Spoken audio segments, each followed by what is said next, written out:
We are live. Hey, good evening, everybody. Welcome to Southern Sports Gumbo.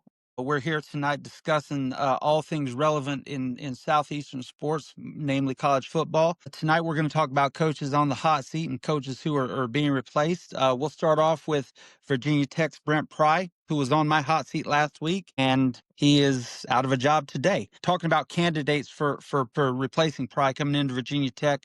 The obvious choice is Shane Beamer, who was at Virginia Tech with his father, Frank Beamer, for many, many years. He's the head coach at South Carolina now. I don't know that that is a step up. I actually think it's a step down, but he's certainly going to be on that short list. Along with Alex Golish from South Florida, who's also having a heck of a year. Other coaches in that area, Bob Chesney from James Madison, along with Michael Vick at Norfolk State, who's kind of a dark horse in that race, but he is being mentioned for as a replacement for Pry. Another name that's being mentioned is Glenn Schumann from the University of Georgia. I think that Schumann is probably going to hold off and he may interview, but I don't see him taking that job. I think that he waits on something a little bigger and better. But there are a lot of possibilities for that job. It didn't take long to get him out there, and a lot going on for week 4 in the college football season. Gumbo, what do you think about replacements for Brett Pry at Virginia Tech, sir? I'm kind of with you.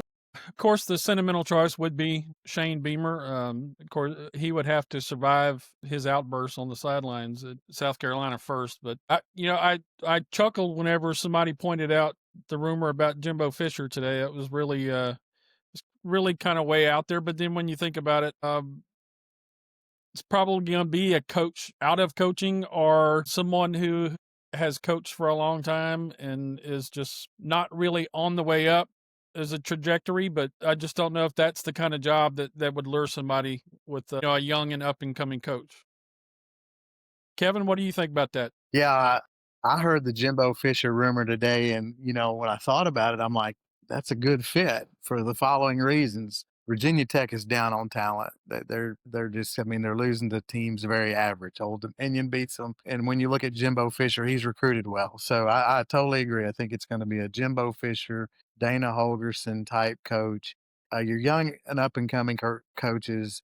There's lots of rumors about Virginia Tech and where they're at financially, NIL, and that kind of aspect of things. So your Summeralls, your Alex Golishes, those guys are going to end up in power forward jobs that are higher rated jobs. Bronco Mendenhall, that was at Virginia, that had success at BYU, is another candidate.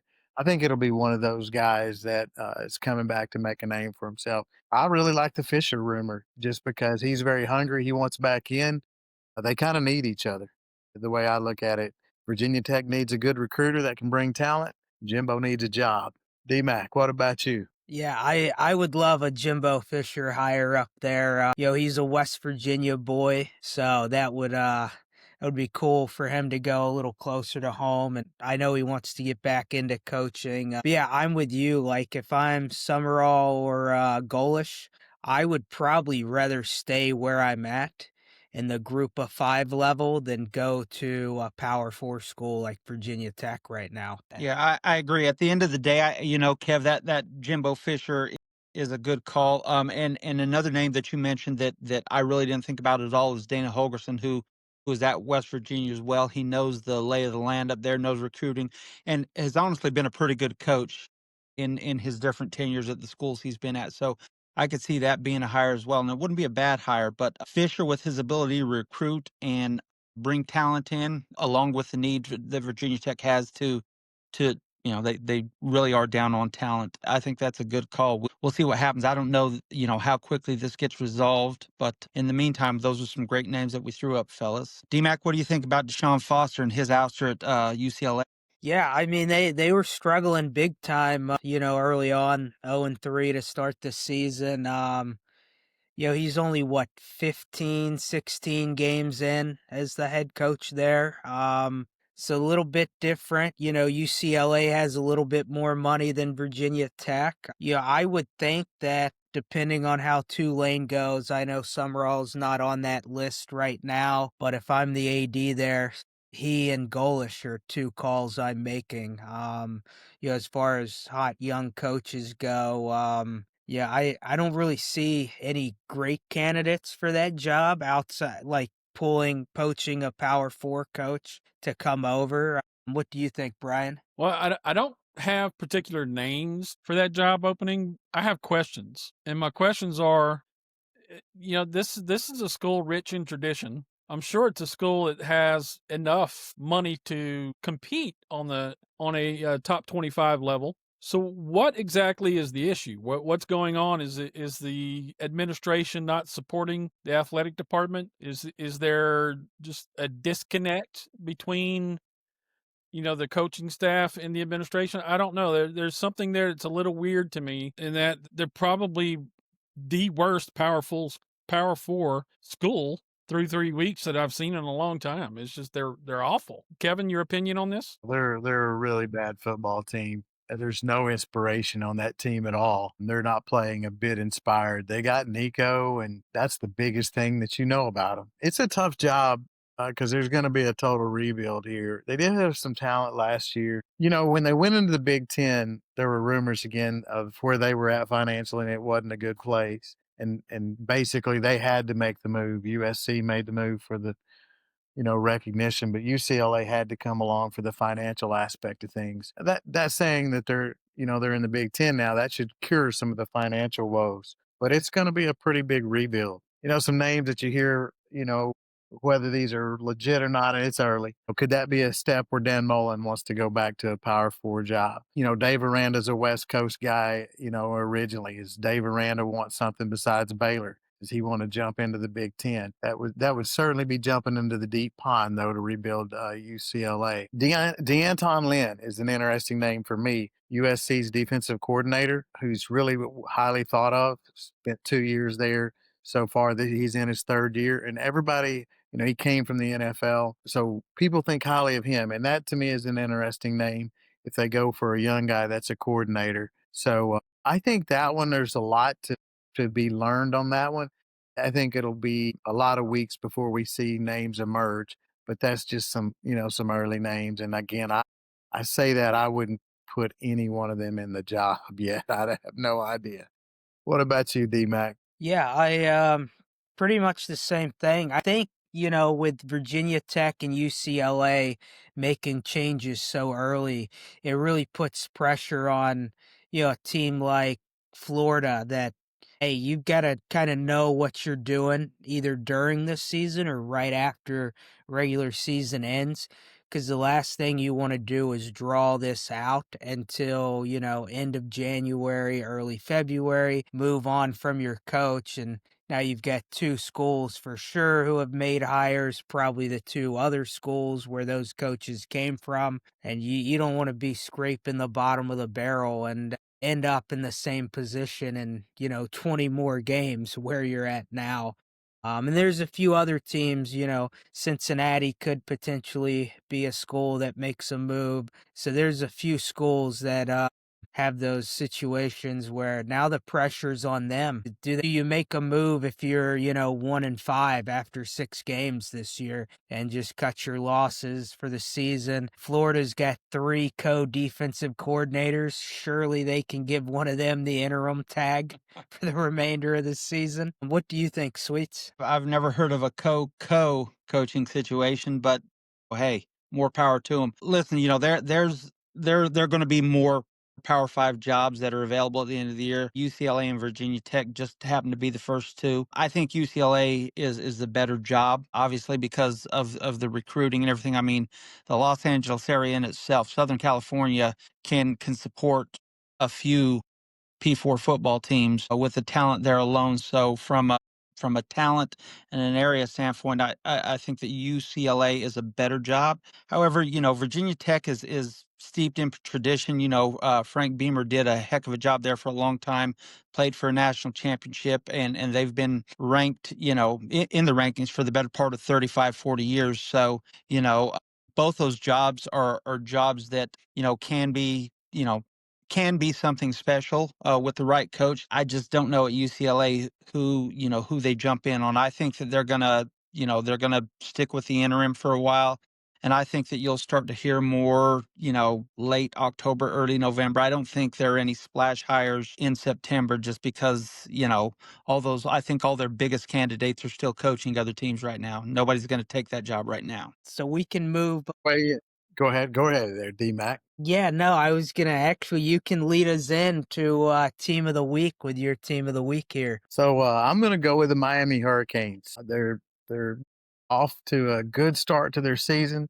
To me, the ACC needs them to be the face of the ACC at this point, with Clemson with 2 losses from a name recognition standpoint. Dominant win over South Florida. South Florida is a good, solid team, one of the best non-Power 4 teams, and Miami just ran through them. South Florida's looked good on defense, and Miami threw up over 500 yards, total yards against them. So my team of the week with their dominance would be the Miami Hurricane. Every year we think, is the U back? Is this the year that the U is back with Beck at their quarterback position? Going from there, Brian, why don't you give us your team of the week? Now, last week you came with a really good selection and a random one with John Curtis. Who you got this week? This week I'm going to stick with college, but I'm going to stick with the New Orleans area. And then my team of the week is the Tulane Green Wave. John Sumrall, the Green Wave, could have folded the tents before the season when Darian Mensah decided to take $5 million to be the quarterback at Duke. So Duke comes into New Orleans, and instead of Mensah running roughshod over them, they rudely welcomed him back, jumped out to a 14-0 lead, held on in the fourth quarter for a 34-27 win, and to go 3-0 in the season. So hats off to the Green Wave, and they got one more this week. Let's see what they can do about Ole Miss, and we'll talk about that game later. D-Mac, who you got? Yeah, I'm rolling with the Texas A&M Aggies this week. Going on the road to South Bend. Getting a huge road win. I picked Notre Dame to win this game last week. So Texas A&M really showed that Marcel Reed is more than a runner. I know the completion percentage isn't where they want it, but he threw for 360 and 2 touchdowns. Le'Veon Moss ran the ball well with 3 touchdowns. Mario Craver, 7 catches, 207 yards, really balled out. And the Texas A&M defense had 8 tackles for loss and 2 sacks against the Fighting Irish. Texas A&M's my team of the week. What about you, Sweets? So my team of the week is Division III Grinnell Pioneers. Pitched their first shutout in 7+ seasons. They beat the Beloit Buccaneers 24-0 up in Grinnell, Iowa. They got it started early. They took the kickoff, march downfield, and Connor Richards, quarterback for Beloit, had a rough night.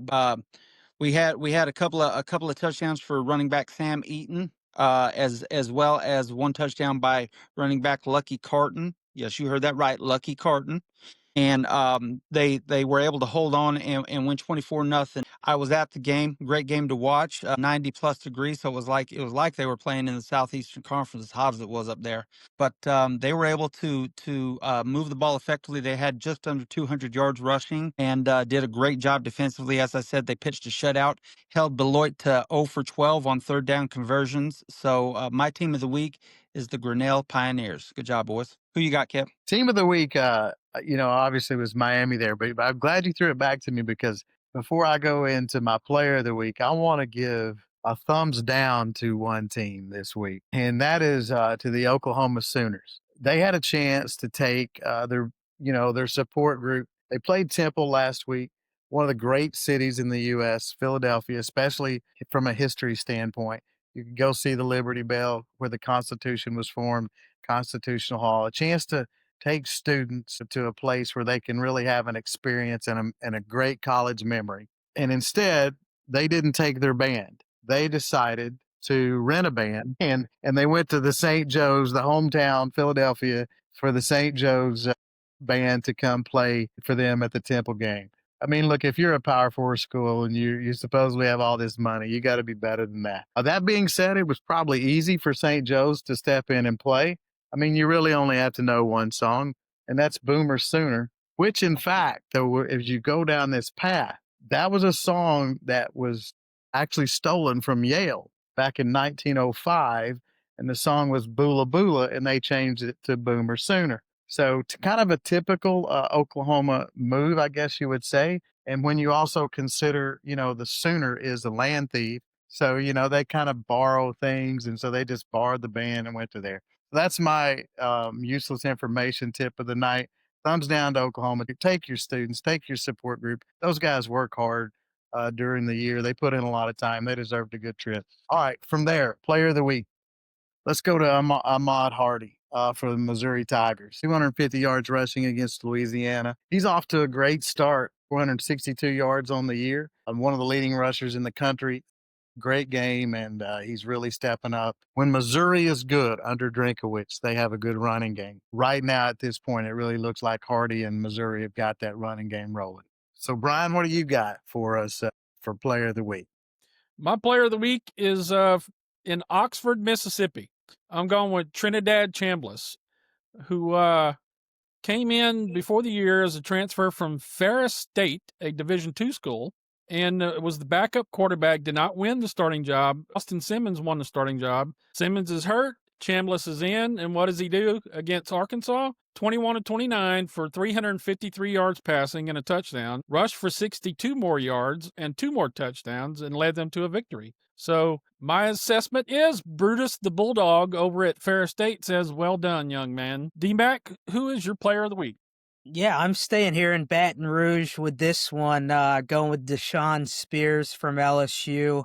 He played his high school ball at Denham Springs High School. I watched a lot of his junior and senior games where he had 19 interceptions over those 2 years. And Saturday night in Death Valley, he had 2 interceptions. One was a pick six. He was SEC Defensive Player of the Week. Really developed in the offseason.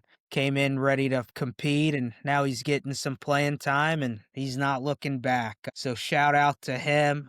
Sweets, who do you have this week? It was a great job by Spears this weekend. A lot of us, we knew he had talent. To watch him do what he did the other night was a lot of fun to see. My player of the week is a local kid here, Marietta High School's Titus Grant, who had 5 touchdowns in Marietta's first win of the season, a 52-21 victory over the Wheeler Wildcats. Marietta was down 21-7 and reeled off 45 unanswered. Behind Titus's 5 touchdowns. He only had 9 carries for 33 yards, but hey, he's the Mike Allstott of Cobb County. 5 touchdowns, 9 carries. You got to love it. Heck of a job, Titus. Proud of you, buddy. We can roll into the Broyles Award candidates. Brian, you want to get us started here? Absolutely. My Broyles Award candidate is Matt Patricia, defense coordinator at Ohio State. You're tabbed to come in, replace DC that won a national championship last year with one of the best defenses in the country. You got to replace a whole bunch of starters on your defense. So Matt Patricia comes into Columbus, and all he does is get him off to a 3-0 start, number 1 ranking. The defense has given up 5 points a game, 109 rushing yards, and 227 yards per game total through 3 games. That's early yet. The only team they played with a pulse has been Texas in the opening week, but they did a number on Arch Manning in Texas. So it's early, but you know what? I know Bill Belichick would love to have him over in North Carolina, so Matt Patricia it is. Sweets, what do you think about Broyles' candidate? Go ahead, Kev. I'm going to pass it off to you. I've got a little glitch here. Go ahead. All right. So I'm going Blake Baker. What he's done with the LSU defense in 2 years has been outstanding. He took over, that defense was rated in the hundreds, and basically you could just run through it. If LSU played, you could pencil the other team for 30-plus points. And essentially, he's given up 1 touchdown a game in these first 3 games. And that defense, I'm telling you, they play with their hair on fire. There's pressure on the quarterback. The secondary, they go after the ball. They've got 6 interceptions in 3 games, and they had a couple drops against Louisiana Tech. They could easily be sitting at 8 interceptions so far. So they've turned it around. It's a defense that, hey, I don't see them giving up. I'll go out here on this limb. I don't see them giving up 30 points in 1 game this year. I really don't. They might get into the 20s, teams like Alabama and Ole Miss that can score. I don't see a team getting into the 30s against them. So Blake Baker, the top 10 defense, he's done great things. I think Blake Baker wins the Broyles Award and probably is a head coach next year. Daniel, who you got? Yeah, I've got Colin Klein, the OC at Texas A&M. Dominant offensive performance last week, nearly 500 yards of offense against a pretty good or talented defense at Notre Dame. But my main reason was the development of Marcel Reed. You know, we all remember him running the ball forever against LSU last year and a few other teams, but the time that they've put into developing him as a passer is huge for that team's potential this year. So that's who I'm rolling with. Sweets, you got your pick? Yeah, we're better late than never. My candidate is Georgia's Glenn Schumann, defensive coordinator. Listen, this guy, he reminds me a lot of Kirby Smart under Nick Saban in that he every year their defense brings it. He develops kids at all three levels in the secondary, linebackers and defensive line.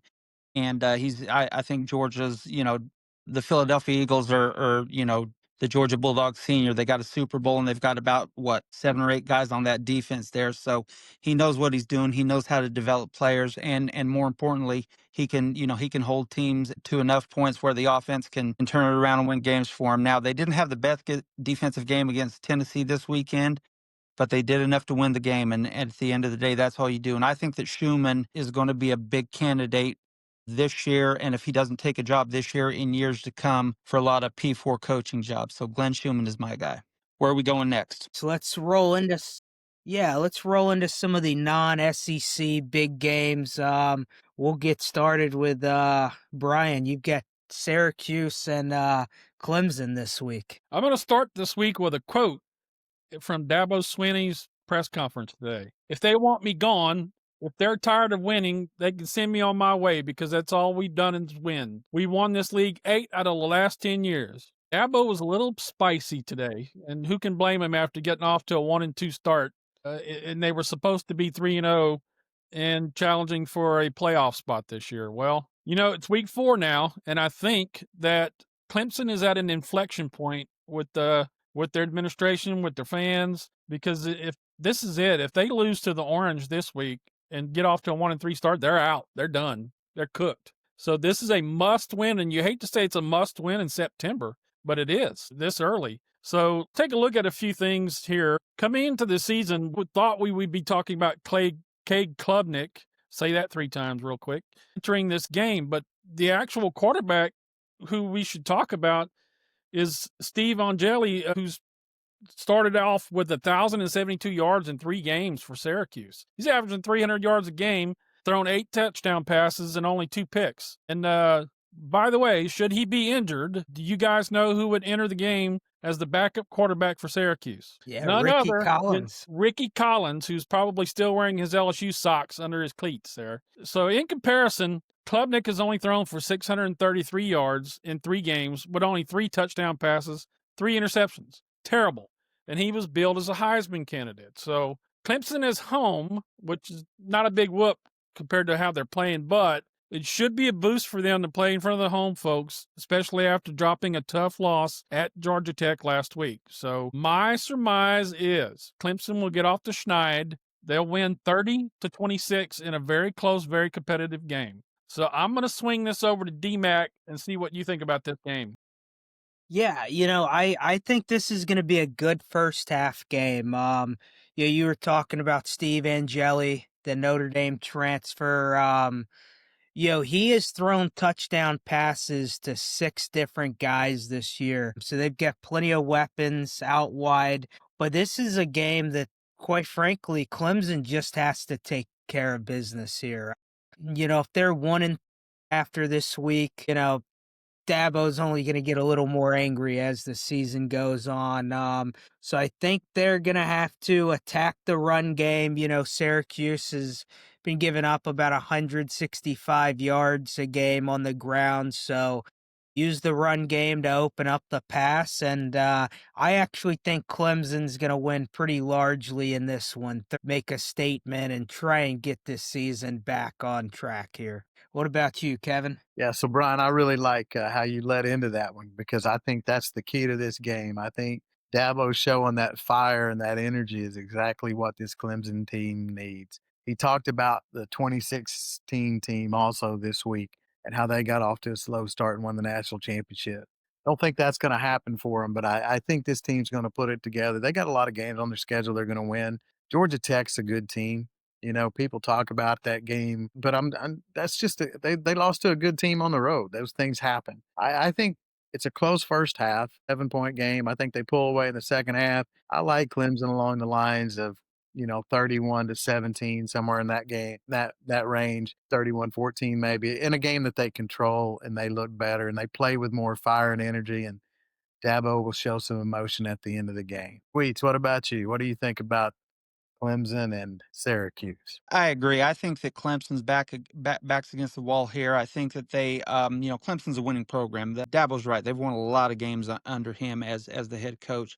They know how to win games, and I think this is a game that they come out and take care of business in. I don't know that it's a blowout. I can see it being a touchdown game. Maybe 31-24, something like that. Syracuse was playing some decent ball, and I think that they're a good enough team that they're not going to get blown out. But I like Clemson to win the game. I'll call it 31, and Dabo doesn't have to go off the deep end for another week or two. What game's up next? We got Texas Tech at Utah, and that's all you, Sweets. Love it. Listen, the Running Utes are favored by 3.5 points. That game is at Rice Heckle Stadium in Salt Lake City, Utah. Utah's ranked 16th in the AP. Texas Tech is right behind them at 17th. One thing I like Utah to win the game, and I like them to cover. And one of the biggest reasons why, honestly, is because when teams go to Salt Lake City, where I'm from, or Provo, Utah, to play, and they're from a different environment, that altitude is no joke. They're going to be at about 4,700 feet above sea level in Salt Lake City, and that's something that those Texas Tech boys aren't used to. So I look for it to be a close game in the second half, Utah to pull away, or in the first half, and Utah to pull away in the second half. I like Utah winning the game, something along the lines of 34-21, and they're going to move up in the polls. And listen, Kyle Whittingham's a heck of a coach. He's had some great seasons at the University of Utah. They've had an undefeated season or two, beat Nick Saban in Alabama in a Sugar Bowl about 12, 14 years ago. Those guys win games. They're led by quarterback Devon Dampier, who has 128 yards through the air, along with about 200 yards on the ground and 7 passing touchdowns. Defensive end John Henry Daly has 5 sacks for them, so they're getting after it on defense. Utah's always going to come out and punch in the mouth. Texas Tech is led by quarterback Baron Morton, who's got a 208.4 passer rating and 11 TDs in the air, along with running back David Bailey, who right now is projected as a first-round pick, one of the top running backs in the country. Utah's defense against Texas Tech's ability to score is going to be a great matchup to watch. But like I said, I like the Utes 34-21 in this one. What do you think? What do you think, D-Mac? Who you like here? Yeah, so I actually like Texas Tech in this game. I think money talks in this one. Texas Tech has spent some money on this year's roster. But what I like the most about them is they've got 16 guys who are either redshirt juniors or seniors, and they're too deep on defense. They've got 9 sacks, 19 tackles for loss, so a good veteran presence there. I have this game coming down to, probably a field goal game at the end.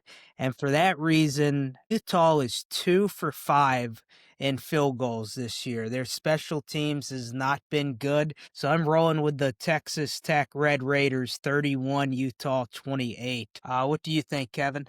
That's a good find there. That 2 for 5 on the field goal, aspect of things. I'm gonna go Utah and a 7-10 point win. I agree with Sweets. You playing in that altitude, Utah's tough to beat at home. You look over the years; they beat a lot of good teams there, and so I'm going with the Utes and Kyle Whittingham in this one. I just think playing at home, Dampier's playing well for him. 7 TDs, no interceptions, 628 yards so far this year, the quarterback. I like 73% completion. I like Utah. Give me Utah and the Utes. Brian. Well, what you said, Kevin, just kind of sparked me. When I first started looking at this game, I thought, I'm going to take Texas Tech. Just something about Texas Tech this year, I like them. But after starting to delve a little into the details of this game, I'm thinking, Devin Dampier, there's one aspect about his game that he has an advantage of over Martin, and that's using his legs. He's rushed for almost 200 yards this year, 198 yards so far. And I think that's going to be the difference is if he can get out there into space and make plays with his legs, that'll be what tilts it over into the favor of Utah. Now, so I'm taking Utah with I'm going to say 35-28 over Texas Tech. Hey, and Sweets, what DMAC, do you think about that? DMAC, you can text me offline. We can work out a wager on this game, buddy. I mean, I'm rolling with Texas Tech. I'm taking them money line this week. Ooh, So I love it. I love it. Nice. Who's up next? Who's got SMU at TCU? All right. So look, that's an old rivalry. So two teams that are close to each other. You got TCU in Fort Worth, SMU in Dallas. Goes back to the Southwest Conference days as a rivalry game. And then you take about a 10-year period here recently where TCU is in a Power Five conference when there were five conferences. And SMU wanted into the Big 12, but TCU would just blocked them and said no. So SMU's donors had to go out and throw some money at the Pac 12 and then the ACC to land in a Power Four conference now. So the hatred between these two teams is pretty strong right now. When you look at the game, it's a big game for SMU because they've already lost to Baylor. It's a bigger game for SMU, in my opinion, than TCU because TCU still has the Big 12 to go and win a lot of games in. A team that's 2-1, it's a big game for SMU if they want to continue any hopes to repeat at the playoffs this year. They have to win this game. 2 losses in the ACC will get you knocked out. So it's a huge game for SMU. When you break the game down, this is going to be an offensive game. It's a 6.5 point spread to TCU and the over under 64.5. Both teams' pass defense is not very good. SMU's is 134th in the nation, and TCU gave up 276 yards passing to Abilene Christian this past weekend. So Kevin Jennings and Josh Hoover are 2 quarterbacks that I expect to have a big game this weekend. And then you also look at offensively the running backs. TJ Harden is a little better so far on the season than TCU's running back Badone. Both teams have good wide receivers, though, as far as number ones. Romello Brennan at SMU has 314 yards receiving.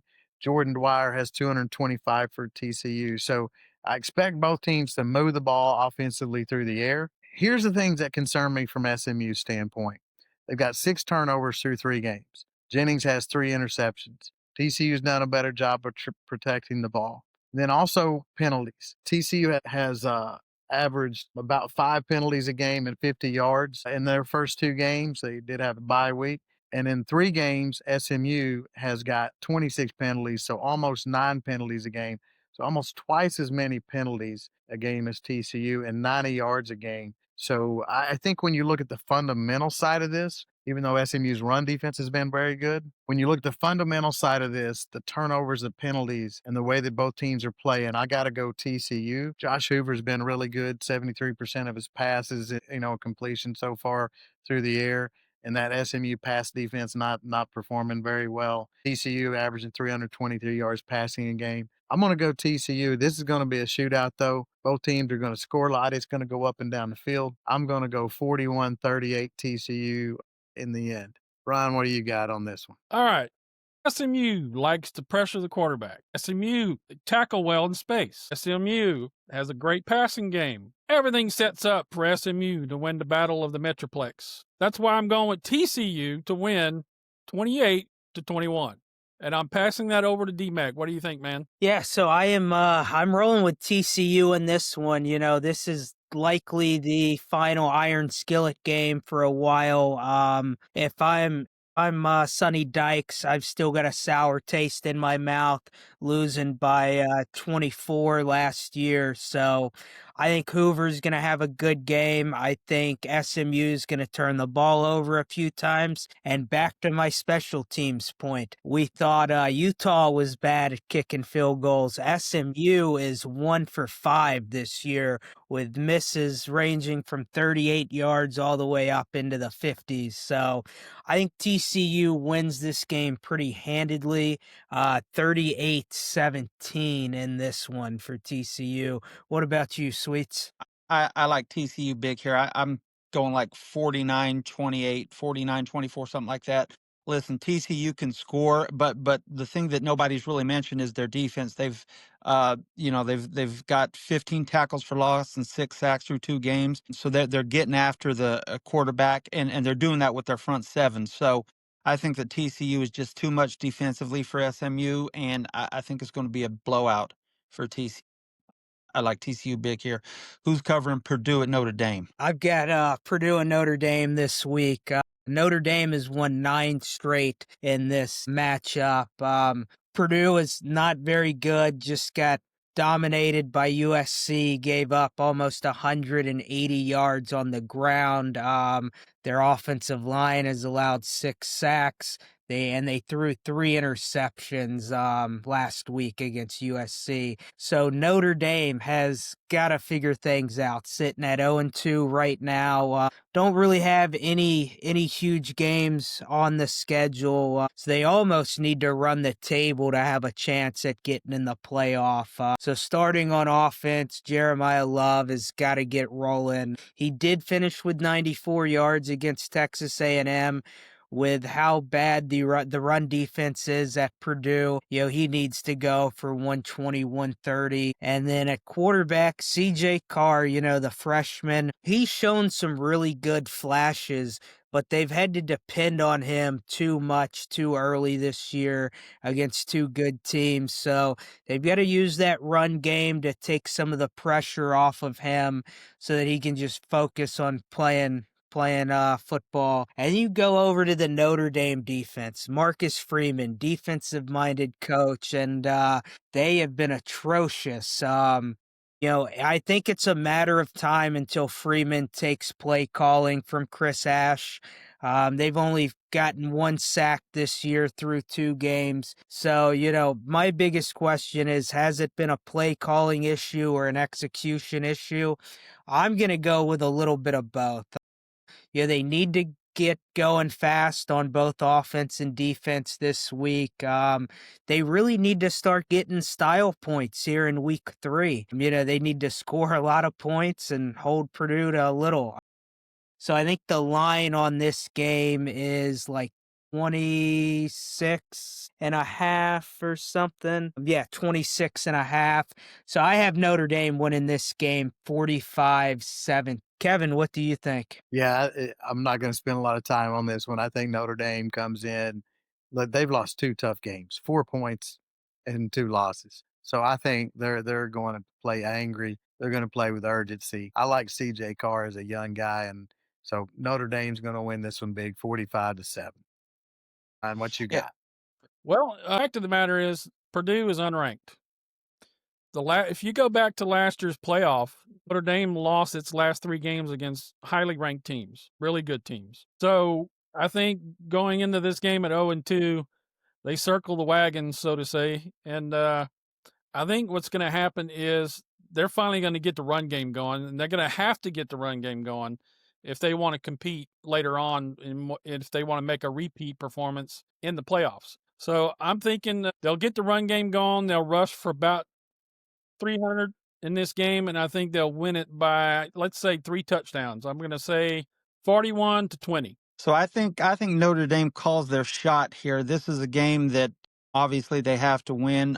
And let's face it, Purdue's been awful. They haven't taken care of the ball. They're averaging just a shade over 3 yards a carry, and their offensive line is a turnstile right now. Notre Dame's got a great defense, and like all 3 of you have said, they're going to circle the wagons this week. It's going to get ugly. Give me the Domers 52, Purdue 10. Notre Dame covers easily. Who are we with Michigan at Nebraska? Who's covering that for us today? I'll take that one. All right, now the only team Michigan has played with a pulse this year came at Oklahoma, and we all know what the Sooners did to them in 24-13. Where Michigan couldn't muster enough offense to do anything. Now, we know the future quarterback from Michigan is Bryce Underwood. We know he's the future probably of college football when you're talking about on a national scale. They bounced back last week against Central Michigan with 63 points, and they were able to get the running game going. And in fact, Underwood rushed for over 100 yards. Passing stats were still a little bit pedestrian. The Wolverines rushed 52 times, for 390 yards on the ground. I think that is the key to take the pressure off the young quarterback. You know, We have this a week, frozen but this week Brian they here. travel to Lincoln, Nebraska, which is not an easy Looks place like to play. Brian that was in You know, deep thought Matt over that Rule's off to Michigan a and 3-0 that start, and Nebraska if and he that beats running game. Michigan this week, which is Yeah. a ranked team, Well, he's going to and get gets that off to a straightened 4-0 out. start, then hey, Again, we all have the wake Wi-Fi up the experience. echoes of Who Tom else wants to Osborne, throw right? in on Maybe Michigan not. and Let's Nebraska? hold off on that for now. I think But how it's going to about be a for great this Yeah, game. I stat? can. Listen, Quarterback you know, Dylan Raiola Justice from Haynes has rushed Nebraska for has just under completed 400 yards and 5 77% of his touchdowns. passes so You know, far through Bryce 3 Underwood games. is the babe, the He boy, has and thrown this no is a game that interceptions with 8 both teams touchdowns. need to win to That keep their is playoff a hopes definite. alive. Michigan being a 2.5 point favorite on the road. You know, and Matt Rule can coach football. I like Matt Rule as a coach. I don't know that Nebraska has the talent, but I think that with Dylan Raiola, he's a heck of a quarterback. He's got 8 touchdowns and no interceptions so far. And you know, Emmett Johnson has over 300 yards with 4 or 5 TDs this year rushing ball. I like Nebraska as well here. I'm going to go ahead and go out on a limb and say Nebraska wins the game. Not going to be high scoring. I'm going to take Nebraska 24 and Michigan 21. Who do you got, So DMAC? I'm in agreement. Look, go ahead, D-Mac. Yeah, so I like Nebraska in this one, but it's this is a game where Dylan Raiola, he's never been a guy to take over a game yet and have that game winning drive. So I think he's got to show that he's ready to take over a game. We know the talent's there. He doesn't make a ton of mistakes, but it just feels like he lacks that killer instinct a little bit. So I like Nebraska to win this game 17-14. What do you think, Kevin? Yeah, I like your analysis of Rayola. Even back in high school, he's a great looking quarterback, but he never takes over a game. That analogy is perfect. I think Nebraska wins this game 21-17, something like that over Michigan. It's a game that Rule needs. I like the balance that Nebraska has between Raiola and the running game and the Nebraska defense. And I just don't know that Michigan and Underwood are ready to go on a road and win a game that they got to win late. They didn't do it against Oklahoma. They couldn't perform in the fourth quarter, and I think you'll see the same thing in this one. It's a huge game for Nebraska. Rule's got to have this game. If he gets this game, that team can go 9-3, 10-2 with that schedule. So I think they're going to really be up for it. I think their fans are going to be up for it. This game means a lot to them. So give me Nebraska in a tight game. So for all you guys out there who And for lay an occasional wager on college football games, 3 of us have picked Nebraska to win the game outright. So you can do with that information what you will. You can fade it, which is probably the smart thing to do, or you could go ahead and bet at money line and see at the checkout window. Who do we got covering Illinois at Indiana this week? All right, so Illinois, Indiana, to me is another really good game between two Big Ten teams that are not your traditional powers. I really like Illinois and their experience this year. Luke Altemeyer has been good, completing over 70% of his passes. Illinois is averaging over 45 points a game. That Duke game they took over in the second half on the road and scored over 40 against them. When you flip it to their defense, they're holding quarterbacks to a 48% completion rate, and rushing wise, they're only giving up 74 yards rushing. You look at Indiana, they got the transfer in Fernando Mendoza at quarterback, and they're counting on him. The 3 games they've played so far, both these teams are undefeated, but Indiana's really not played anybody. Of course, we're familiar with that. That's how they had their record last year. Non-conference wise, they don't play very many people. They're hosting this game. It's a 4.5 point spread. And actually, this game's when we started on the air tonight, it was 5.5. Just looked a minute ago. So it's dropped 1 point tonight, and the over and under is 52.5. I like Illinois. When Brett Bielema has an experienced team, you go back to his Wisconsin days, and even his couple of years he had success at Arkansas. If he has an experienced team with an experienced quarterback, they execute very well traditionally. So even though they're going on the road, give me Illinois this week in this one. In a game where there's some points scored, I think Illinois wins this game 34-27. Sweet, what you got on this? This is a Big Ten battle right here. I agree with you, Kevin. I like Luke Altemeyer. He's got 8 TDs with no interceptions this year, so he's been efficient, and his receivers have been finding the end zone. He's putting the ball in places where they can catch it and keep moving with it, and that's always a great thing to see. They're averaging around 5.5 yards a carry from their running backs, which is another great. They've recorded a lot of sacks this year defensively. They haven't given up any. What is it? The last, I want to say maybe 2 games at home, game and a half at home. They're playing really well.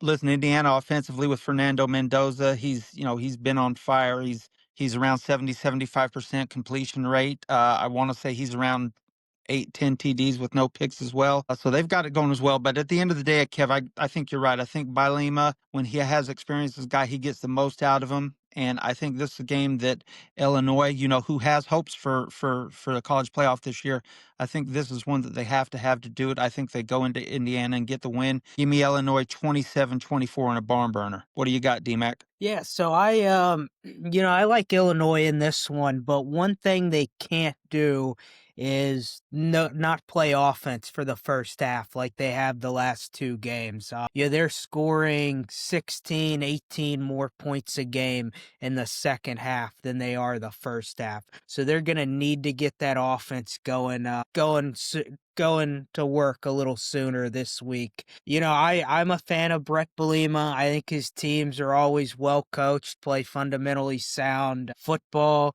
Luke Altmaier's looked really good this year, but the Illinois offensive line has given up a few too many sacks, so they're going to have to step it up. One thing that I feel like Illinois really has the edge in this one, they're passing well, they're running well, and Indiana ranks 75th in the nation in tackling this year. So Indiana's, you're going to have a lot of plays that should be 8 or 10 yards that end up in that 16, 18-yard range. So for that reason, I'm going to take Illinois to win this one 30-21. I like it. I like it.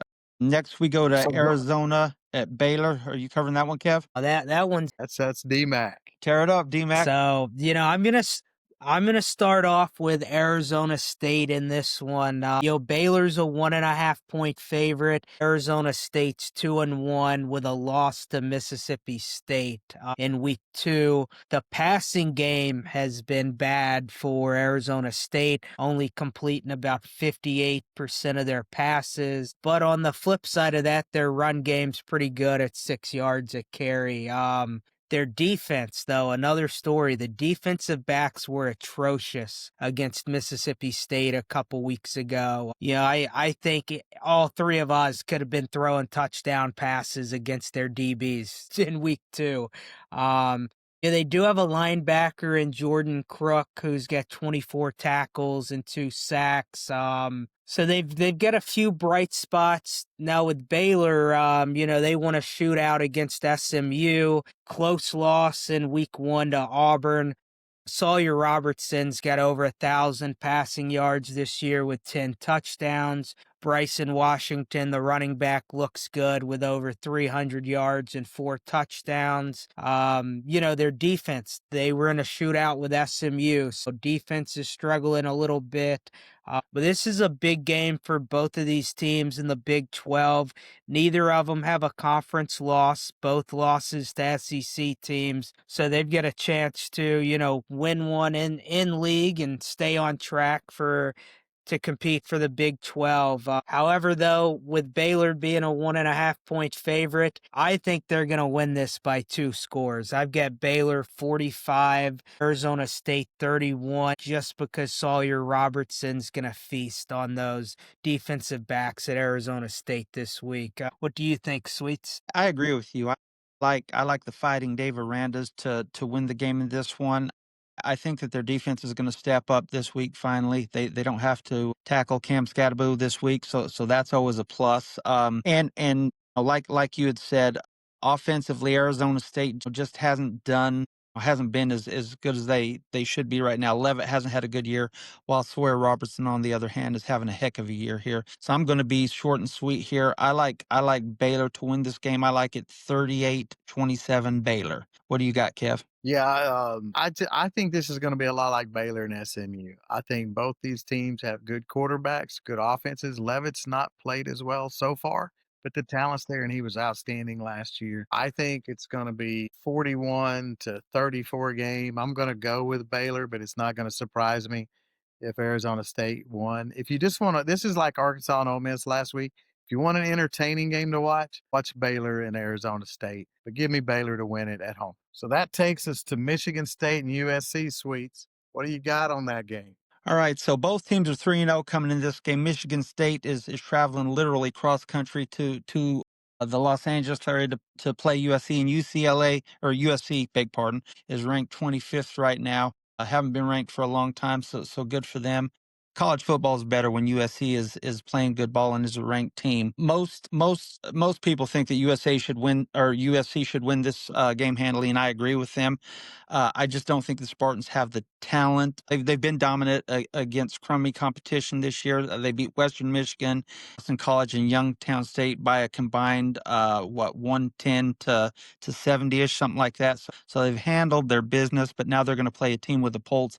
I think USC is a strong enough team, and at home with Michigan State. I want to say I read that Michigan State was going to leave a few days early to try to combat the jet lag, which is a great idea because that is a long trip. That is a coast to coast conference literally now. And I just think that USC has enough ponies with the home field advantage and everything else to win this game big. I like UCLA 41-20 here, or USC 41-20 here. What do you got, DMAC? Yeah, I'm with you. I like USC in this one, and to go back to Michigan State traveling early. They're leaving Thursday mid-morning, early afternoon to get into Southern Cal. So one stat that sticks out to me is last year the West Coast teams, when they hosted the East Coast teams, were 10-3 at home. So that, 2,000 plus mile travel really plays a big part, 3 hour time difference. And USC is kind of playing Big Ten football this year. They're averaging 7 yards a carry on the ground, 12 rushing touchdowns. So I really like USC. The front seven's been good. They're stopping the run. They've got 14 sacks in 3 games. So I like USC 42-17 in this one. So I'll go along with you guys and take USC. Year 2 for Jonathan Smith. I think he's an outstanding coach, and he'll get Michigan State in a really good place. I just don't think he's had enough time yet. And I really do like the balance that USC is playing with offense, defense, being able to run the ball. We mentioned the Anton Lynn earlier. He's a really good defensive coordinator. So I just like what they're doing overall. Michigan State squeaked out a game against Boston College in overtime.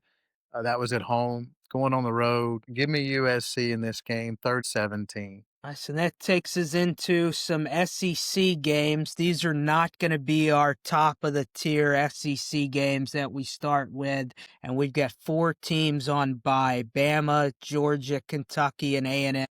So I'll get things started with Arkansas at Memphis. Arkansas is a 7.5-point favorite, coming off a close loss to Ole Miss. Road games can be tricky because they're traveling to Memphis, and Memphis is 3-0.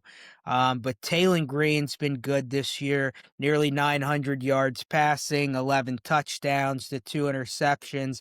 Added another 302 scores on the ground. The O-line for Arkansas has only allowed 2 sacks, and Omega Blake has 3 touchdowns and 250 plus yards receiving. But their defense gave up 475 yards to Ole Miss last week. So they missed a lot of tackles. They got beat off the line a lot. There were quite a few plays where their DBs just kind of looked lost in coverage there. So I do think, though, it is Memphis. Don't want to count them out, but Arkansas's got a really good offense. So I think Arkansas wins this game 42-24. What do you think, Kevin? I think this is a must win for Arkansas and Pittman. They got the advantage talent wise. Memphis is a really good non-power 4 team, and they're playing at home, and this game is their season. So, and it's kind of a trap game after playing Ole Miss. So, there's a lot of things in there that's playing. And the key, though, can Pittman and Arkansas get this team back up to play in a game that he has to win? So I really like Arkansas's offense under Petrino.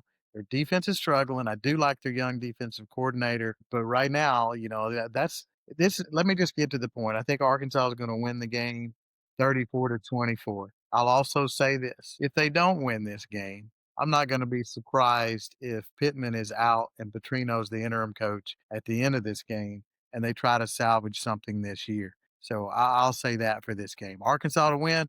Pittman can't get him up though, because after the game, the way he answered some of those questions, asking the reporter, you tell me, didn't show me with a coach that had a lot of fire trying to turn this thing around. So I'm a little concerned. And if they don't win, I think Arkansas makes a change. Petrino takes over. Sweets, what do you think? Petrino backdooring another head coach midseason. Who'd have thunk? Wow. Listen, I agree with you. Listen, Never, Pittman, he hasn't done as well as Suey had hoped he would, but every time his back's against the wall, he gets the win that he needs to get to hold on to his job a little longer. I don't think this game's any different. I think Arkansas just has too many Jimmies and Joes from Memphis. It's not really that big a road trip. They could probably catch an Uber from Fayetteville to Memphis, so I don't think that's too big a deal. I like Arkansas to win the game handily. Let's say Arkansas 41-17. Trino, he knows offensive football and can coach. Just he's not a good dude, but I mean, you don't have to be a good dude to coach football, right? So go ahead and give me Arkansas 41, Memphis 17, and the pit boss keeps things rolling in Fayetteville for another week or two. I Sweets, guess what do you that think take about that takes us into your Tennessee Vols. my Tennessee Vols, my wife's Tennessee Vols.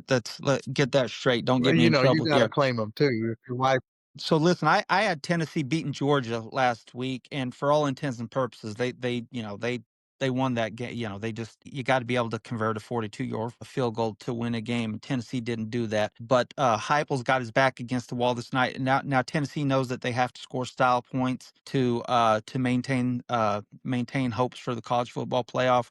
Already one game. They can lose one more game, but they can't lose any more than that. They're not going to lose against UAB. Joey Aguilar has been fantastic. I want to say he was 14 for 14 in the first quarter of the Saturday against Georgia, which is perfect. They did they did all they could offensively.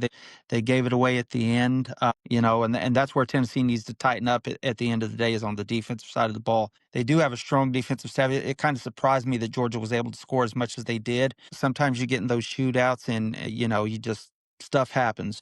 This game is a game where Tennessee wins handily. I don't even know if Aguilar finishes the game. I think it's that big a win. I'm going to go ahead and take Tennessee 52-14 over UAB. What do you think, D-Mac? Been playing this year.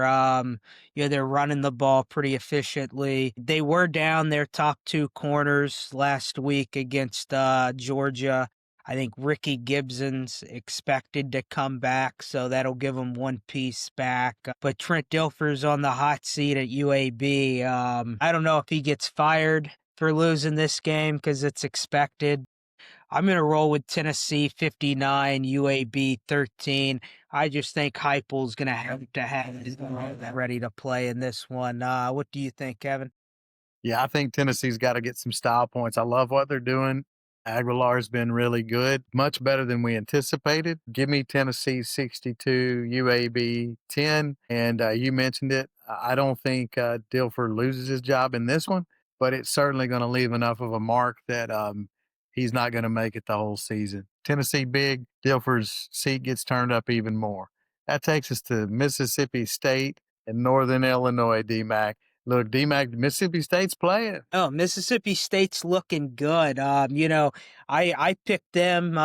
I had them in the preseason coverage, and I picked them to finish last in this league. So they've been the biggest positive surprise to me in this league.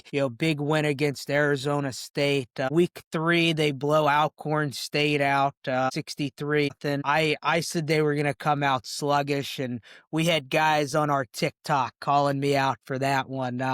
So you still have to be cautious, though, when you're playing Northern Illinois. State is a 21.5 point favorite.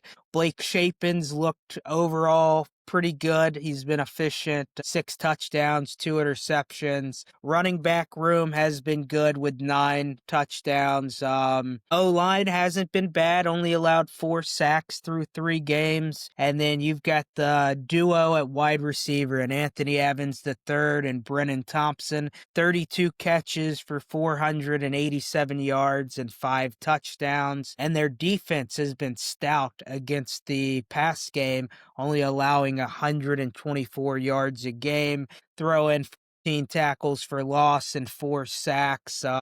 I've made the mistake the last 2 weeks not picking Mississippi State to cover. So this week, I'm not going to make the same mistake. The offense has looked good, and the Bulldogs have a chance to go 4-0 in non-conference play before a tough SEC slate. So I think the offense is going to roll, and the defense will contain Northern Illinois. So no upset this week. Instead of going to Vegas, I'm going to Stark Vegas with this pick. Give me the Bulldogs 52, Northern Illinois 21. What do you think, Sweets? What's the spread in that game, buddy? Around 21, something like that?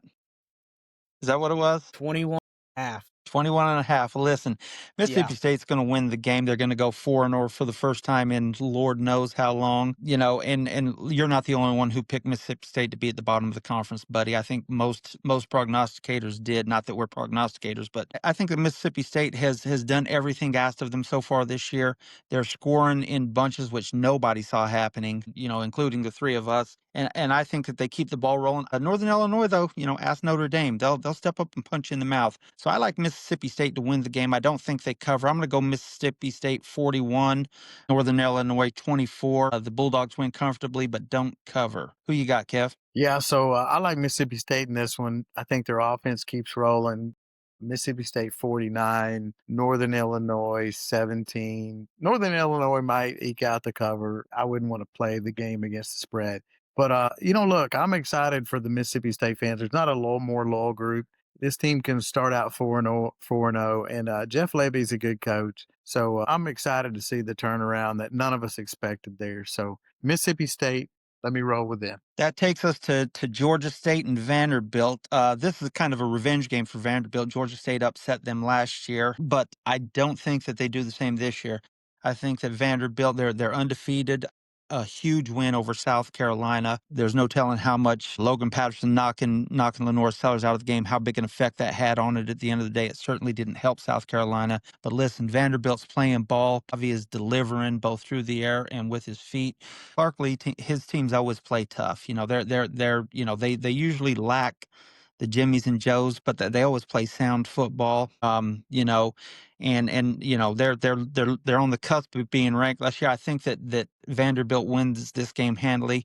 I'm gonna go Vanderbilt 41-14, and next week Vanderbilt's gonna open ranked 23rd in the country. That's my prediction for the game and next week. What do you think, Kev? Okay, look, I'm gonna go Vandy in a big win too. Look, I picked against Vandy for 2 weeks in a row, so cover me.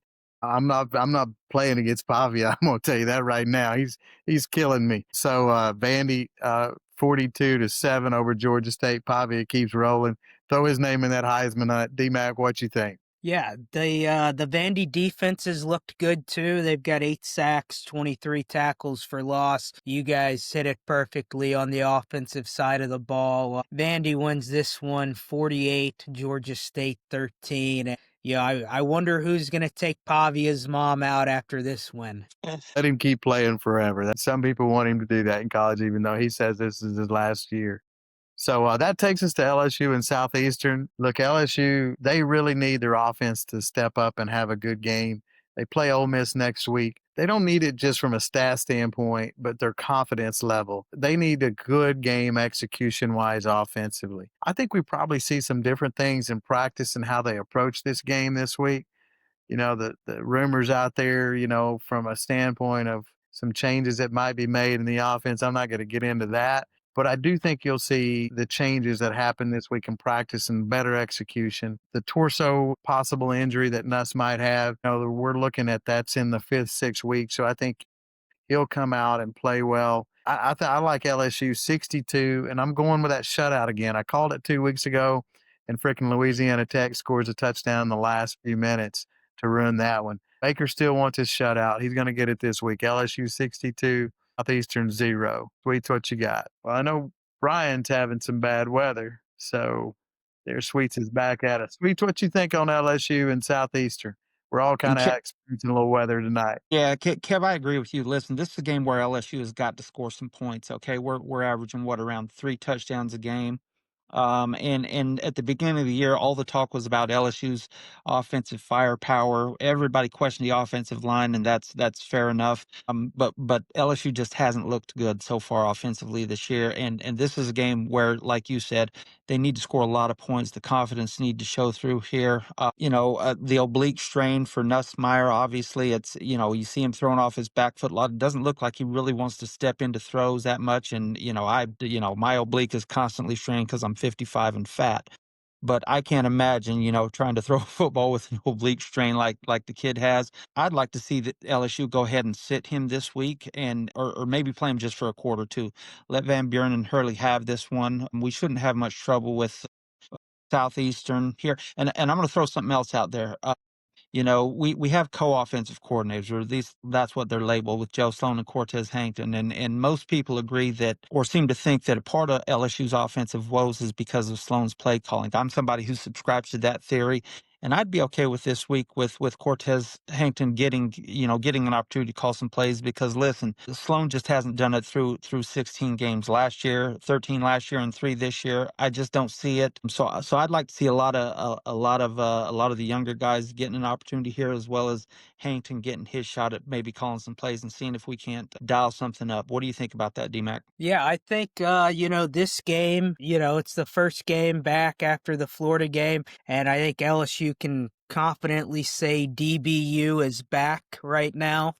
Um, yeah, it's always good to play a team like this when you need some confidence on the offensive side of the ball. When I'm struggling playing golf or, stuff like that, I go and play with a buddy who's not good at all, so that I feel a little bit better about my game. When you're down in the dumps, you may go out on a date with a girl who's not as pretty as the one you'd like to go with. So to get a little confidence back, and I think that's what LSU is going to do this week. I've also got the Tigers pitching a shutout, 40-0. I think we're going to have to run the ball a little better too this week. I think Caden Durham can run around against the Lions this week. Love that analogy, D-Mac. Southeastern is the not so good looking girl on the block that needs a date, and the guy that needs a little bit of confidence. So I guess that's the prom scenario there, that, they both go to have a good time. How about that one? Well, From there, go ahead. I'm gonna tell you what, they something needs to happen offensively this week. Scoring, right around that 20-point mark, against 3 teams. Clemson has a decent defense, but let's face it, against the other two, we're just not scoring. We're just not scoring, and whatever is happening, something needs to change. So it's against Southeastern. Let's mix it up a little bit and see if we can't find a formula that scores some points, because coming into the meat of the SEC schedule, 20 points just isn't going to do it. So we need to find something, and find it quickly. Now we move on to Sam Houston at Texas. Who's covering that one? I'll take that one. So it's similar to the LSU Southeastern game. Texas has struggled offensively a little bit, and they're playing against Sam Houston, a team that they should be able to handle. So and Arch has not played well. He came out publicly and vowed that he was going to be good in SEC play. So to me, this is very similar. This is a game that Texas needs to have a good offensive game. Sark's known as a good play caller, so Texas isn't suffering there. He's proven. So this is a game that Arch needs to play well. They need to show efficiency on offense, convert some third down conversions. I think Texas wins this game 42-7. I'll give Sam Houston a garbage touchdown. Again, very similar to LSU. Texas defense has been good, and so I don't think Sam Houston will do much against Texas. One thing I want to go back to you, though, too, Sweets, on what you said, LSU needs to play well. Florida's got a good defense, but let's call it like it is. 10 first downs and 5-6 possessions where you either went 3 and out or 4 and out. That's just killing your defense. So doubling back there on that LSU game, the offense has to play better. There's not people can say what they want about, Florida and their defense. That was not a good offensive game, and the second half got worse. Again, 10 first downs and that many 3 and outs. You can't play like that. That's just not good football. I'll hush, and that's my vent. D-Mac, what you got on Texas and Sam Houston? Yeah, I mean, they've gotta get the offense going over there. I saw Sam Houston play in the, New Orleans Bowl and win the New Orleans Bowl last year, and I'm betting Sam Houston again today or this week, not to win the game, but to cover 41.5 points. I don't have faith that Texas is gonna score 41. So I've got, Texas winning this game 38-6, which puts Sam Houston in there to cover the spread. So what do you think, Sweets? I totally agree with you. I don't picture Texas scoring 41 points against anybody right now. Very similar to LSU. They just look woeful on offense. You ask 10 different people, you get 10 different answers on why. Quarterback, offensive line, play calling, everything. Sark can call an offense, okay? So I don't put that on him. And I think that Arch, for better or worse, is just the kid never had a chance. He could never live up to the expectations.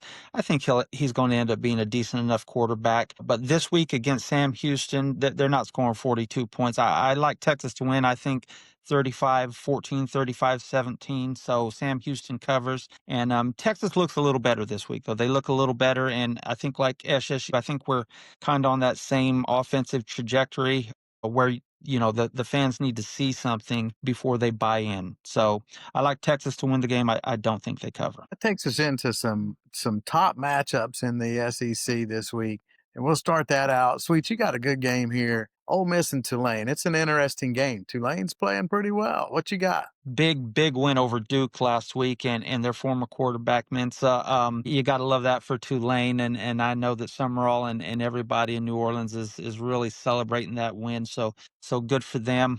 But they're playing the Fighting Lane Kiffins this week, and Kiffin can dial it up on offense. They had to go back and forth on their quarterbacks last week.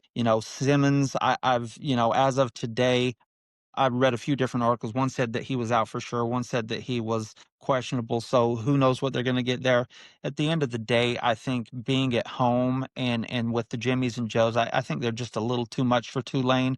However, I don't know that they cover here. I see like a 38-30 game in favor of Ole Miss, and I think that they're going to do that actually with a lot of running the ball here. They've had good luck with that, and I just think that they win the game, don't cover, and they keep it moving. What do you think about that, DMAC? Yeah, Tulane looked great last week with that win over Duke. They're +6 in the turnover margin, so they're causing a little havoc on the defensive side of the ball. And then you flip over to Ole Miss, who's -3 in the turnover margin. So this is a game where Tulane could make it interesting if they make a play or two. Yeah, I know you don't know who's going to play quarterback yet this week for Ole Miss. Austin Simmons has turned the ball over a lot. So I think for Ole Miss to win this game, Trinidad's got to be QB1 this week. He gives them the best chance to win. But just like Taylon Green last week, Jake Redslav's going to have some success running the ball as a quarterback. I don't think Ole Miss covers this game, but I do think they win this 38-34. What do you think, Kevin? Yeah, I like a tight game here. And let me throw this kind of stuff out here. So we know Napier's in trouble. He's got to win this weekend. He may stay through the season. Is this the game that in this the season that Lane Kiffin has, and he goes ahead and he takes another job, potentially Florida, where his wife's dad played, and John Reeves and that aspect of things. I know I'm getting off the subject. I think Ole Miss. Let me get back on the subject. I think Ole Miss wins the game. I think the backup quarterback plays well again, Chambliss. But I think they win the game along that line of that 35-31 type game. The add-on here, I think this is John Summerall's audition to be the next head coach at Ole Miss from Tulane. So I think I really like this game for the intrinsic things that could happen the Lane going to Florida and Summerall being the next coach at Ole Miss. And heck, if he were to pull off an upset this week, he's got to playing well. Then he's definitely the next head coach at Ole Miss if Lane up and decides to leave that job. So I like that game just for that purpose. To me, it's the entertainment value of can Tulane go in there and what's Summerall do for that aspect of things. We know Kiffin can coach, and we know he's got bigger things whether he stays at Ole Miss or goes to Florida. I'll go ahead and add, Kevin. I don't think Summerall would be the worst hire for Florida either. I like John Summerall He as a head would. coach. I think that man can coach football. He knows football, and I think Florida would do well to have. I think it'd be a step up for either coach of this game to be the head coach in Gainesville next year. So Yeah, I agree with you. That's good stuff. All right, so that takes us to Oklahoma Auburn. Preseason, this is a game I really liked. I really like Auburn as a team. Coming into the season, I felt like they'd go 10-2. They go 10-2. They got to win this game. Others have picked Oklahoma to be a surprise team in the SEC, and I would say the same thing. If Oklahoma's going to compete for a playoff bid, they got to have this game. And it's the quarterback bowl essentially, kind of like last week was with Tulane and Duke. You've got Jackson Arnold who transferred from Oklahoma after they kind of gave up on him. And you have John Mateer who came in and he's supposed to be the savior for Oklahoma. And so you look at how both of those guys have played so far. Mateer's been outstanding. He's a Heisman candidate. Arnold, though, is thrown for 500 yards and he's rushed, for over a couple hundred. So he's been just as effective in a different way. Maybe not as effective because I don't know if anybody's been more effective than Mateer, but Arnold certainly led them offensively. When you go a little bit deeper into the teams, you've got Singleton and Coleman at wide receiver at Auburn. Both have about 150 yards on the season. You break down the teams, Auburn has just short of 1,300 yards on the season offense, and Oklahoma has 1,369 yards offense. So they're about even there offensively in what they've done. Defensively, there's a big difference in these two teams. Oklahoma's fourth in the nation, giving up 183 yards total a game. Now, you know, they did play Michigan. How good is Michigan's offense? I don't know. Temple's not that good on offense, so you have that. Auburn did play a Baylor team that's good on offense, so that's there. So, but going back to this, and then one more thing I'll mention that's been a really good pickup for Oklahoma is Canick, the tight end that transferred. He's leading them and receiving it with 246 yards. So it's two teams that have had makeovers that had bad seasons last year in a game at Auburn that was decided by a pick six at the end with Oklahoma. So I'm gonna say let me say this. I don't think Michigan's that good. I think Michigan's a 4 or 5 loss team. So to me, them losing in Oklahoma is not what impresses me. I know Oklahoma fans are impressed by it. I think Oklahoma and Auburn are both vastly improved, though. Let me say that. But I really think Auburn's going to win this game. I think Arnold's going to go in there, play with a lot of passion, just like Tulane did against their former quarterback this week. I think Arnold goes in. Auburn plays well. I think they squeak out a 31-27 win in Norman in a game that will be hotly contested. Both teams will play with a lot of passion and emotion. Hugh Freeze often loses games he shouldn't, but he also pulls an upset or two in a year. I think this is one he pulls off. I wanted Brian to cover this one, but we all know he's battling some bad weather now in Ruston and couldn't stay on with us. So DMAC, what are you going with here in this Auburn Oklahoma game? Yeah, Auburn has looked good this year. They were a little sluggish last week against South Alabama, but I want to focus on Oklahoma a little bit more here. Mateer's great, you know, great Heisman candidate, 9 touchdowns, 1,100 total yards right now, but their defense is so good. They've only given up 1 touchdown this year, and they have given up 0 points to start a game and to finish a game. So first quarter and fourth quarter, nobody scored on them yet this year. And a lot of people say, it's not always about the middle, it's how you start and how you finish. And Oklahoma has shown that. They are going to be without our Mason Thomas for the first half in this one. So, but they've got 7 sacks, 24 tackles for loss. The line in this one is 6.5 in Oklahoma's favor. I am rolling with Oklahoma in this one, with it being a home game. Mateer, I think, is going to do enough to get them out of there with a win. And I think it's going to be a 34 game in favor of Oklahoma. So still a close game, but I'm rolling with Oklahoma to take care of business in this one. What about you, Sweets?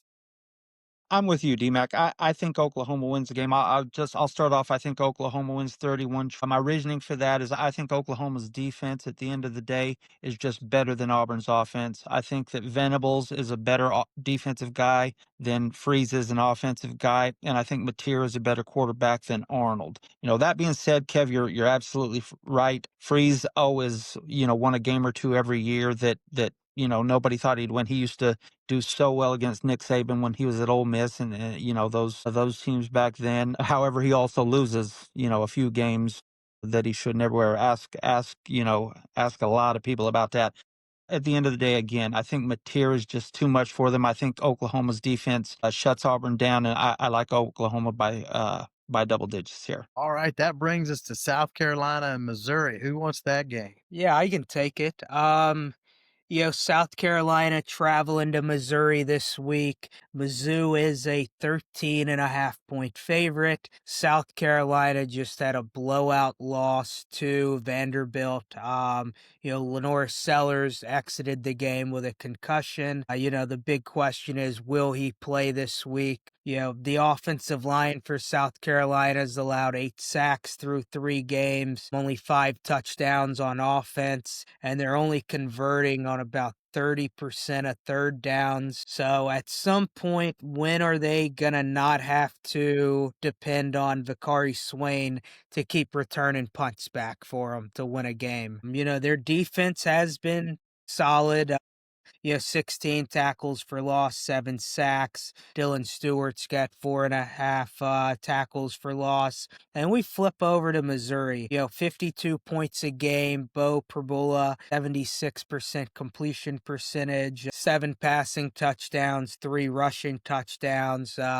Kevin's player of the week, Ahmad Hardy, almost 500 yards rushing, 5 touchdowns, 8 yards a carry on the ground. Brett Norfleet, the tight end, has been a really positive spot for them in the passing game. He's got 3 touchdowns. They've only punted the ball 4 times this season. Missouri has. LSU punted the ball like 10 times last week, for a little comparison there. They're only giving up 16 points a game, and their third down defense has been excellent. It's almost like Blake Baker's still there. 17% conversion rate, opposing offenses. South Carolina coming off a huge loss to Vandy last week. I am rolling with Mizzou to cover this game. I've got Mizzou winning 34-17 and heading 4-0 into next week. Sweets, what do you have in this one? Listen, with if Sellers is out, and I don't know that that's factual or not yet. If Sellers is out, I just don't think they have any chance. I think that Mizzou's just too much for them offensively. Listen, Bo Pribula as well as Ahmad Hardy are both in the Heisman conversation right now with the seasons that they're having. Defensively, they're holding teams to around a couple hundred yards a game, and they're just getting after it on both sides of the ball. Mizzou's playing a lot better than I certainly expected them to. And like I said, for me, it's as simple as Sellers plays or he doesn't. If Sellers does play, South Carolina's got a chance. If they don't, they get blown out. So I'll go ahead and I'll cover my bases here. Without Sellers, Mizzou wins the game 35-17. With Sellers, Mizzou wins the game 28-24. So, but I think Mizzou wins in any case. They're just playing really good ball right now. I will say this though, South Carolina's fighting for their playoff lives this week. If they lose this one, they're virtually, out of the hunt, and they had high expectations for that this year. So Sellers went down at a really bad time, and he's going to need to play this week for them to have a chance. That'll take us into Florida at Miami. Who's covering that one? Yeah, so I've got Florida and Miami this year, or this week. College game days down in Miami this week. which is really surprising to me when you've got Indiana and Illinois, and you've got Auburn and Oklahoma. So, a little bit of breaking news though. The Florida running backs coach, Jabbar Jalouk, is suspended for 3 games for an altercation pre-game against LSU. It's kind of convicts versus convicts this week in my mind. Oh, but Florida is a 7.5 point underdog this week. 1-2. They got a nice win against Long Island week 1 and have looked horrific since. The offense is 13th in scoring, 13th in yards on the ground, 10th in passing. They're -3 in the turnover department, which ranks 15th in the SEC. DJ Lagway threw 5 picks, and they've allowed 23 tackles for loss. Makes me feel a little bit better about the LSU offense after reading those stats right there. Even though I think they are ahead of us in a couple of those. Their defense has been pretty good overall, though, except for getting after the quarterback. They've only recorded 2 sacks. They have held teams to 87 yards a game on the ground, but their defensive lineman, Caleb Banks, is set to miss more time now with an injury. One bright spot for them is they only gave up 10 first downs last week, but the not so bright spot is they still lost that game. So they've been unable to impact the passing game at all. South Florida threw the ball with success. Last week, LSU just didn't really throw the ball, so that one's a little tough to nail down there. But then you go over to Miami. 3-0. They beat Notre Dame. They beat USF by 37 points, which beat Florida a couple weeks ago. Nearly 500 yards a game on offense, 180 rushing, 100 or so passing. Carson Beck has looked good for them this year. Nearly 80% completion percentage, 7 touchdowns. Mark Fletcher Jr. is leading the way with almost 300 yards on the ground with 4 touchdowns, and they've got 9 total touchdowns on the ground. They've only allowed 4 sacks, and they're only giving up about 2 tackles for loss a game, which ranks second nationally. Their wide receiver room with Malachi Tony and CJ Daniels, a former Liberty and LSU receiver, they've combined for 32 catches, a little over 400 yards, and 4 touchdowns.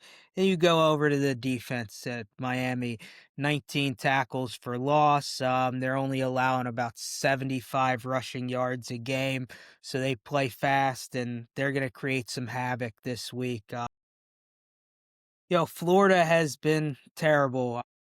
I think everybody's seen that. And after DJ Lagway's 5 interception game last week, I don't think they're going to find their footing in this one. I was at lunch today and I heard somebody say that Florida is going to win either this game or their next game. I'm pretty sure they play Texas next. I don't see a realm where they win either of those games. So I think Miami's going to win this one big, 44-13 for Florida. So when the game's over, it will not be great to be a Florida Gator in this one. What do you have, Kevin? Yeah, I agree with you. I think Miami's going to roll this week, and I think they beat Florida along the lines of 34-10.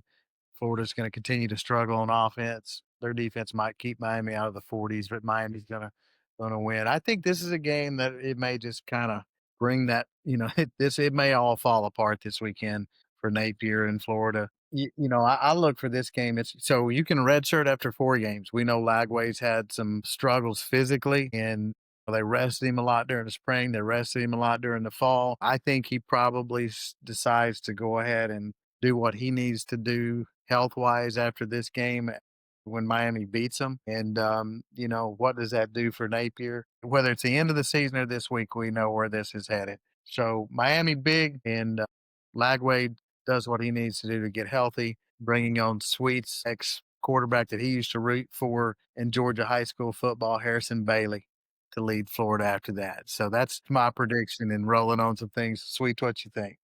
I'll say this.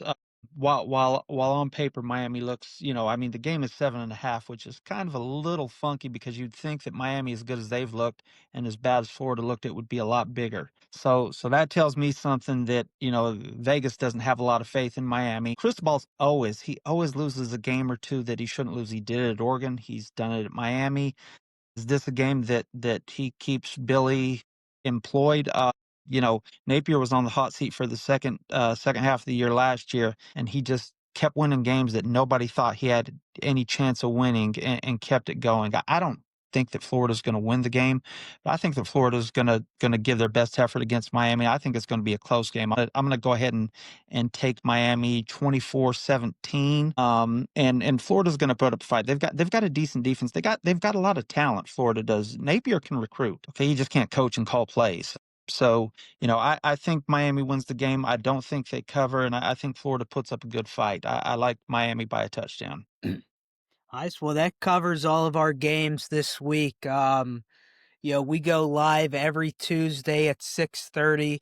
We also drop a Thursday night podcast covering some high school football games and Georgia, Mississippi, Alabama, Louisiana, and then some other big games. And then we do a Saturday night or Sunday morning recap of all the games. So if you're still watching us tonight, make sure you tune into those as well. And make sure you like, subscribe, comment, share, send this to everybody you know, guys. So that's all I've got tonight. Agree. Thanks. It's going Thanks to be for another everybody great for week of tuning college in. football. This is week 4. Yes, sir. Absolutely. But I look, like it. great week. Listen, lot of fun being here. A lot of fun doing this. Tell everybody to join in, and let's just keep it going, guys. Everybody have a great evening. Yes, sir.